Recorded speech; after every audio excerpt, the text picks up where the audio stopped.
ഓം നമോ ഭഗവതേ വാസുദേവായ. ശ്രീമന്നാരായണീയം ദശകം 9 ശ്ലോകം 8. ലഭസ്വഭുവനത്രയീരജനദക്ഷതാമക്ഷതാം ഗൃഹാണമധുനഗൃഹം കുരു തപശ്ച ഭൂയോ വിധേ ഭവത്വഖിലസാധനീ മയി ച ഭക്തിരത്യുത്കടേത്യുദീര്യഗിരമാദദാ മുദിതചേതസം മേധസം. സാരാംശം. ഹരേ കൃഷ്ണ. കരുണാമയനായ ഭഗവാന്റെ കണ്ണഞ്ചിപ്പിക്കുന്ന കമനീയ ദിവ്യരൂപം തൻ്റെ ഉൾക്കണ്ണുകൊണ്ടു കണ്ട ബ്രഹ്മദേവൻ്റെ പ്രാർത്ഥനയാണ് കഴിഞ്ഞ ശ്ലോകത്തിലെല്ലാം മേൽപ്പത്തൂർ നമ്മുടെ മുന്നിൽ വിസ്തരിച്ചത്.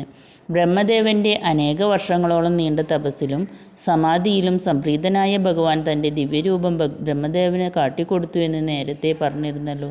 ഭഗവാൻ ബ്രഹ്മദേവൻ്റെ അന്തർഗതമറിഞ്ഞ് അനുഗ്രഹിക്കാനായി ഒരുങ്ങി. ഹേ ബ്രഹ്മാവേ, താങ്കൾക്ക് ലോകസൃഷ്ടിക്കു വേണ്ട അനശ്വരനായ സാമർഥ്യമുണ്ടാകട്ടെ.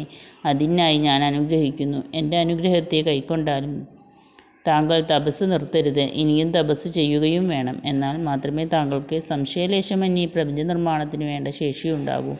എല്ലാ ആഗ്രഹങ്ങളെയും സാധിക്കുന്നതിനായി എന്നിലുള്ള ഭക്തി ദൃഢമായി ഭവിക്കട്ടെ. ഇങ്ങനെ അരുളി ഭഗവാൻ ബ്രഹ്മദേവനെ സന്തുഷ്ടനാക്കി തീർത്തു. ഭഗവാൻ ബ്രഹ്മദേവനെ ഉപദേശിച്ചതിൽ നിന്ന് നമുക്കും ചിലത് പഠിക്കാനുണ്ട്.